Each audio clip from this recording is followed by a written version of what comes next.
This is a code red. Code red. The Avatar, The Last Airbender movie has been released. It has been dumped onto streaming services for some reason, and I didn't think I was going to be making this video here today, but here we are. Let's get into it.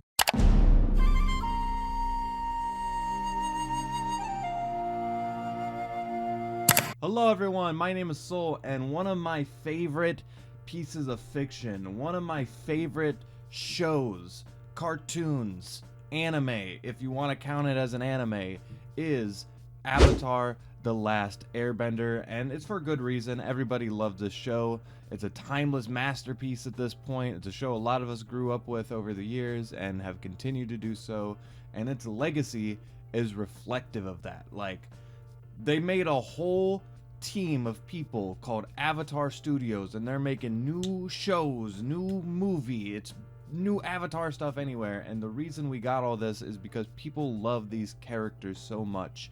People love this universe to the point that Nickelodeon, Paramount, they have to acknowledge the master class of an IP they have at their fingertips. But for some reason, Paramount, Nickelodeon also like to take that IP in their hands and spike it into the ground. I don't want this whole video to be about how Paramount just dumped this onto streaming services. I get that the film was leaked. I get that that probably took a lot of the wind out of a lot of people's sails, but plenty of people like me had the good sense not to watch the film because I wanted that theater experience. And even the people, the pirates who sailed the seven seas who did, a lot of them still had intentions of seeing them in the theaters. But I don't understand the relationship between Nickelodeon and Avatar, because on one hand they seem to be greenlighting as many things as possible for this franchise. They're giving it a sequel series, another sequel series, you get the comics, you get all these things. Whenever they, hype up all their Nickelodeon stuff, Avatar's usually there. But for some reason, if they take a little tiny little stumbly wumbly, they instead want to swan dive into the ground. Let's just throw this thing onto Paramount Plus. We really give a shit about Paramount Plus all of a sudden. And I bring this up because usually in my videos, I usually try to tell the story of my journey with those properties. But whenever they just throw something onto streaming services and I'm just watching it on my couch, that's not much of a story to tell. And not only that, this film is so gorgeous. This is one of the greatest looking films I have seen maybe ever. Avatar is one of my favorite universes, to see it on this big budget, see every frame look like a painting. The new character designs, we'll get to all that later, but in general, the animation getting this blockbuster treatment, not once did this film slow down in quality. Not once was there a moment that I thought they got lazy just for that little bit.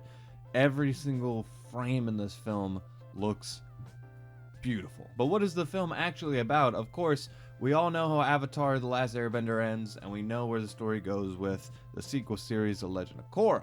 So, we're stuck here in the middle, and we know nobody's gonna die. There's not gonna be any big stakes that are gonna happen. So how do we find an interesting film in there? Is this just gonna be a big filler episode?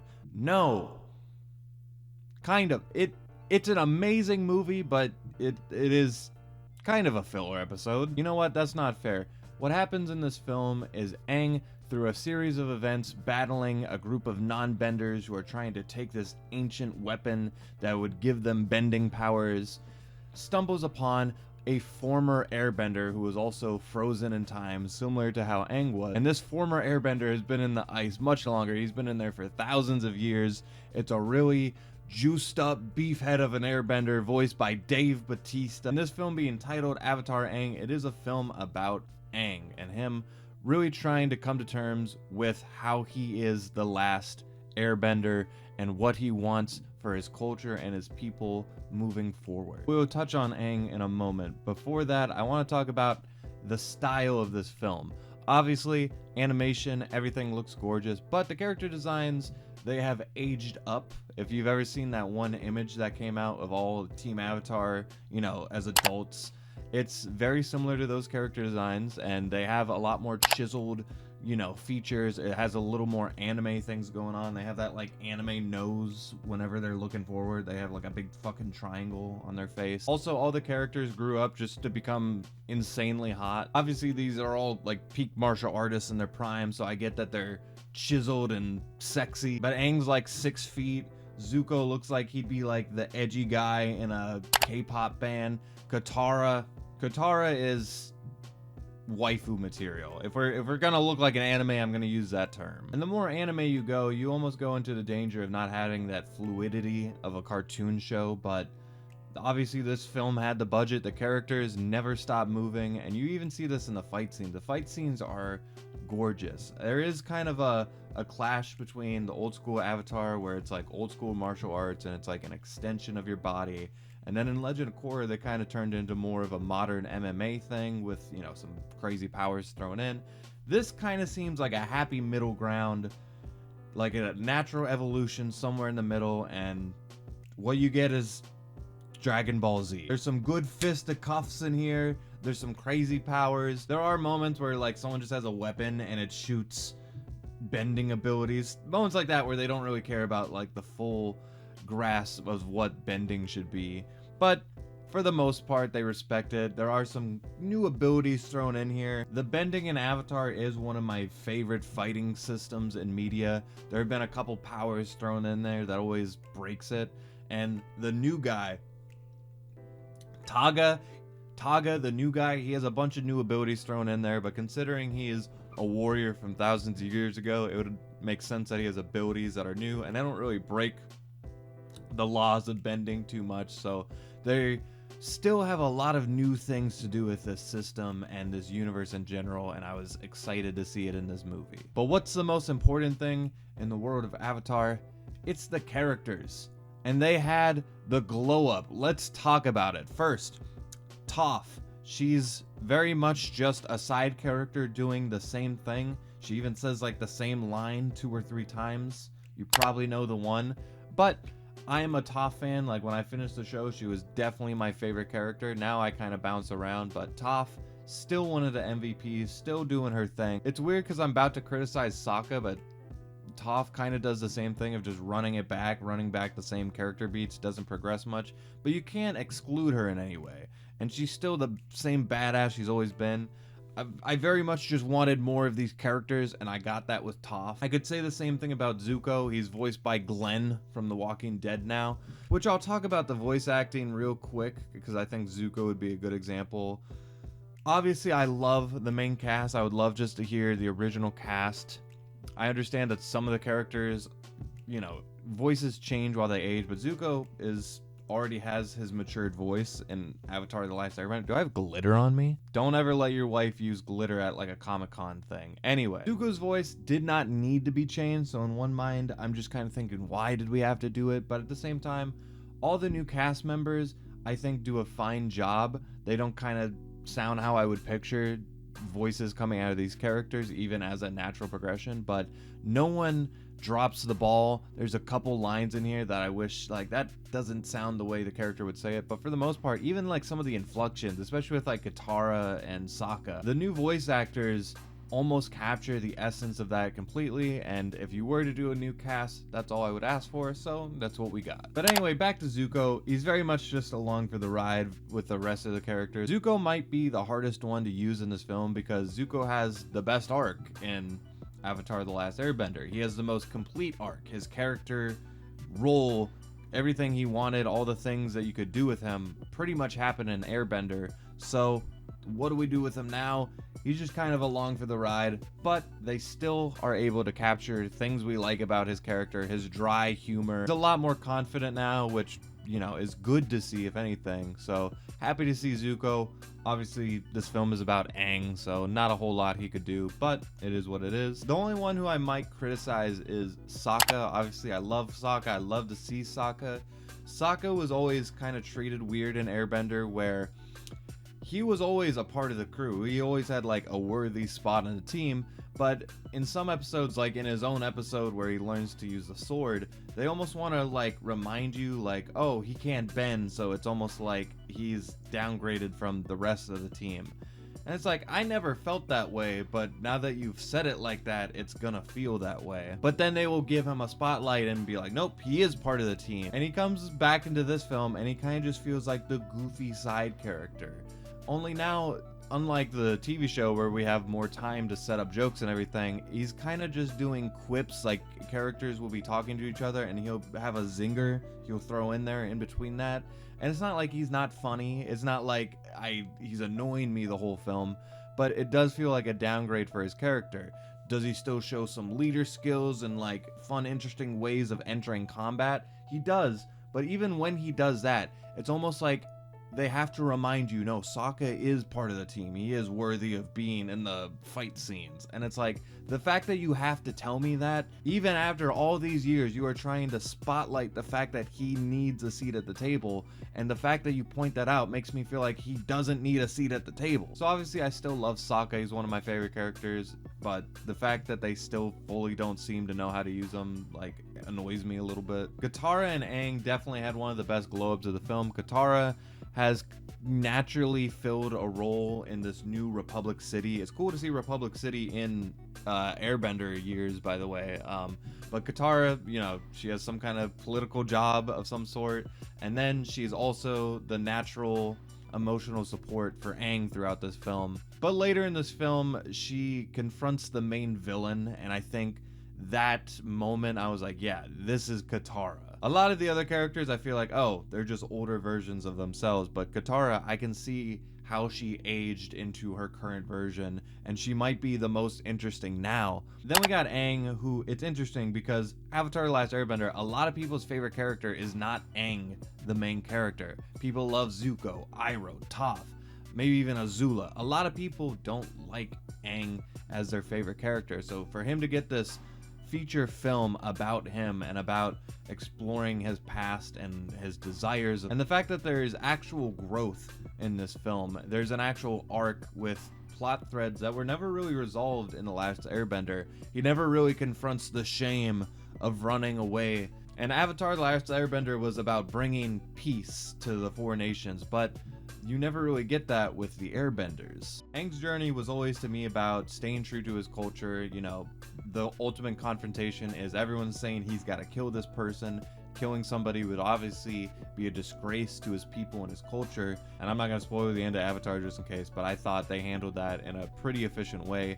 But this explores it even beyond that. In a weird way, I feel like Aang was able to complete his arc in this film. And the fact that they're able to do that in a filler episode shows how much this movie was able to accomplish. Also, he's like 6 foot sexy now, so good job, Aang. But it would be pretty boring if we didn't evolve this world a little bit, if we didn't get some new characters. Let's talk about them. We got some new avatars.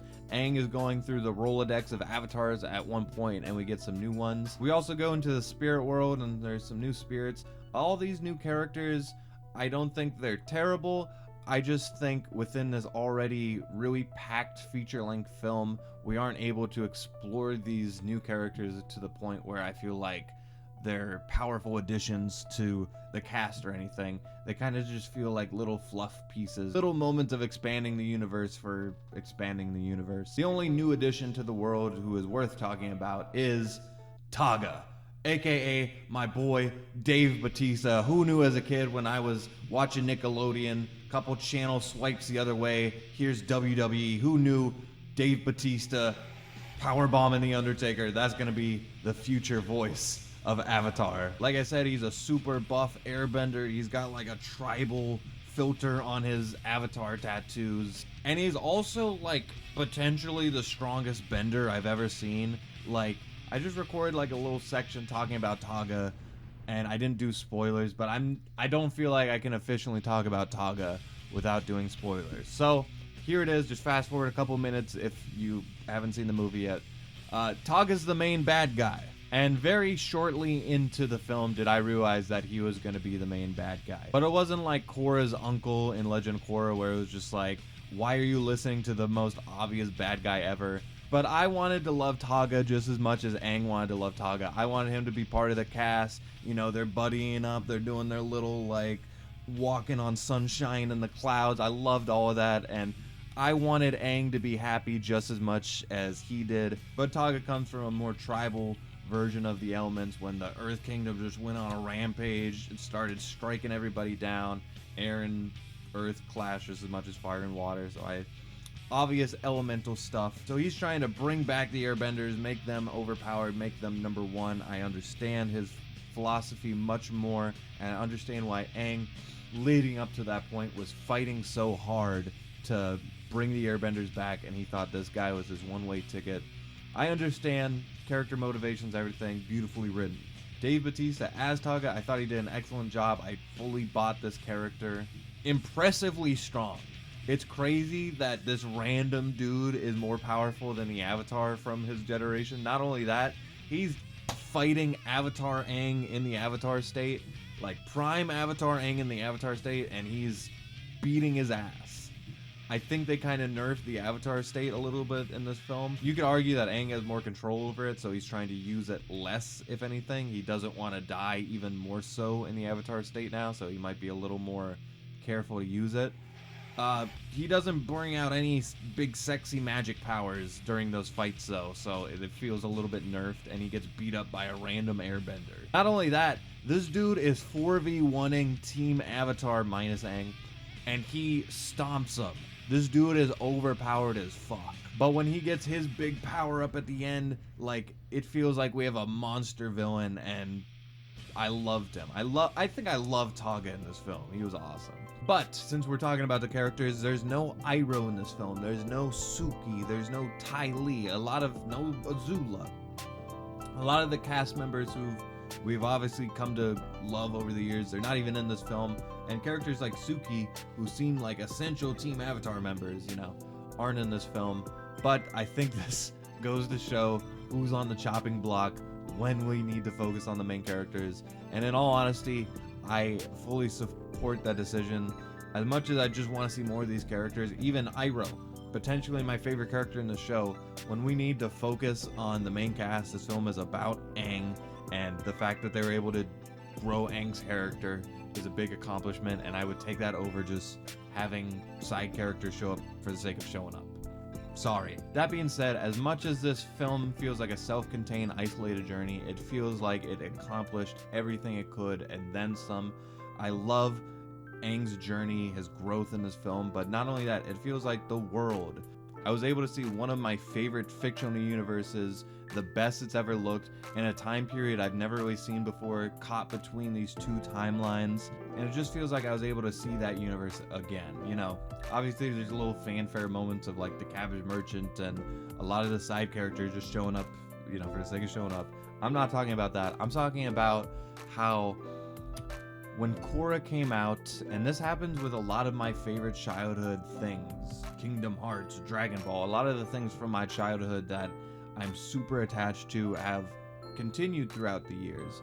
But I feel like most of the time, especially whenever these nostalgic things are brought back just for memories, for member berries, I never feel like I fully feel that again. And a part of that is I'm not a kid anymore. But at the same time, it's because it's not the same people making it. It's not the same magic that they had before, and even if they could bring it back, it's not going to be the same. And that's how I looked at The Legend of Korra. I think Legend of Korra is pretty damn good. I like a lot of the things in Korra, but it's never going to be The Last Airbender. But then almost 2 decades later, we have this film that brings back the characters, and it feels like a natural extension of the world. And obviously things are different. Things aren't going to be the same, but it feels like a natural and healthy extension of that. And it does feel like I got to see Avatar again, but new. And I know some people are going to walk out of this film, I said that like it's like a theater experience. I know some people are going to be sitting there on their couch thinking it's going to be a thrown together bonus episode of Avatar that looks really good. And what I walked out with was feeling that again.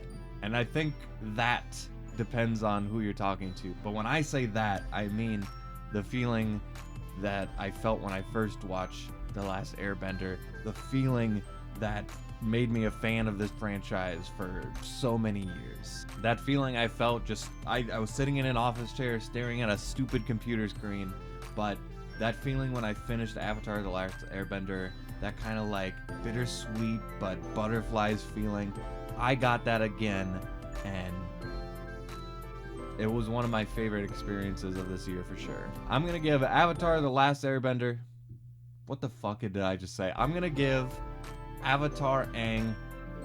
What is the title of this film? I'm gonna give Avatar Aang, The Last Airbender, a 9 out of 10.